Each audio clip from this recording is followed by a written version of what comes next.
बर' खारुवा गुदि बाथौ आफादनि खुंगा 13थि गोथार बाथौ सान फालिथायजों लोगोसे सेथि मागो मेला खुंफुंनो लाहार फाहार।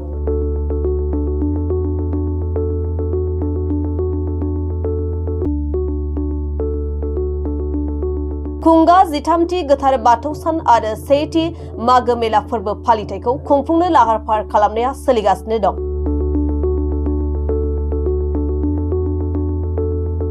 बाक्सा जिल्लानि बरमा खाथि बर' खारुवायाव खुंजागोन बे खुंगा 13थि गोथार बाथौ सान लोगोसे खुंगा सेथि मागो मेलाया गुबुन गुबुन बोसोरफोराव खुंबोनाय बादिनो देग्लाय बोसोरावबो 13थि गोथार बाथौ सानजों लोगोसे गिबि खेबनि थाखाय सेथि मागो मेलाखौ मेहेरगोनाङै खुंफुंनो थाखाय लाहार फाहार खालामनायखौ नुनो मोन्दों।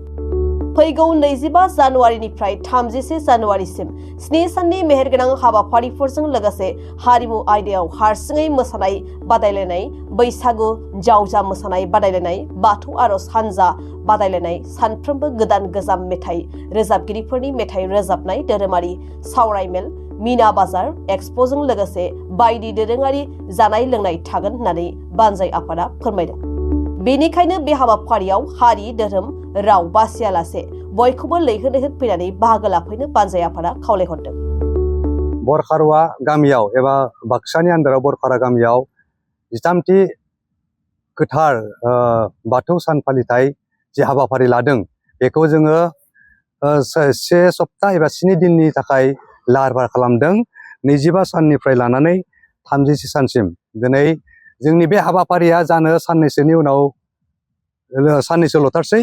बेजों लोब्बा लाखिनानै दिनै जोंनि बे हाबाफारिया जोबोर गोख्रोङै गाजा गोमजा एबा मोनफ्रोमबो बिथिङाव आगबारायगासिनो दङ एबा जोबनायनि लामायाव।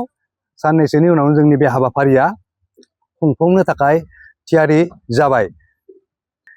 बे खुंथायनि फालिथायजों लोगोसे बेयावहाय जोङो 13थि जे गोथार फालिथायजों लोगोसे जोङो सेथि मागो मेला लाखिनाय जादों। बे मागो मेला फालिथायजों लोगोसे बेयावहाय रायजोफोरखौ गोसो बोथाबनो थाखाय जोङो बायदिसिना गोबां रोखोमनि हाबाफारि लादों। दिनै जोंनि बर'नि आगोमा एबा गोदो गोदायनिफ्रायनो थाखानाय खेराइ मोसानाय हाबाफारिखौ जोङो फैगौ सानथाम एबा सम सम गेजेर गेजेर मोसानो थाखाय बे हाबाफारिखौ लाखिदों। बेजों लोगोसे जोङो बे ओनसोलनि उन्दैसाफोरनि सोलोंथाइनि बिथिङाव थानाय फरायसा फरायसुलिफोरनि थाखाय थुनलाइयारि बादायलायनाय, खारनाय गेलेनाय बादायलायनाय, लोगोसे बाथ्रा दान्थेलायनाय बायदि रोखोम बायदिसिना हाबाफारिखौ लादों। लोगोसेनो जोङो हरनि हाबाफारि बायदियै गाजा गोमजा गासै रायजोखौ रंजाथि होनो गोसो गुदुं जानो थाखाय जोङो ओनसोलनि बयजोंबो मोनथिजानाय माखासे रोजाबगिरि, मोसागिरि बिथांमोनखौबो जोङो हांख्रायदों एबा कालार होनानै थि खालामनाय जादों। बेखौबो गासै रायजोफ्रा नुनो मोनगोन। लोगोसे जोङो सम सम बेवहाय जोंनि बे बाथौ धोरोमखौ ओनसोलनि गेजेराव एबा बर' हारिनि गेजेराव लोगोसे गुबुन हारि एबा बुहुमनि गेजेराव गुवारै बेखेवना होनो थाखाय, फोरमायथिनो थाखाय जोङो सम सम बे धोरोमनि सोमोन्दै रायजोनि गेजेराव गोसो नांथाबहोनो थाखाय जोंनि रोंगौथि गोनां माखासे धोरोम सिबियारि बिथांमोनखौबो जों हांख्रायदों। लोगोसे जोंनि बर'नि मोनफ्रोमबो बिथिं जेरै राजखान्थि बिथिङाव गोग्गोमै जोंनि हारिखौ सिबिनायाव जोंनि धोरोमनि बिथिं मदद होनो थाखाय बिथांमोनखौबो जोङो बे हाबाफारियाव गोसो गुदुं जानानै हांख्रायदों।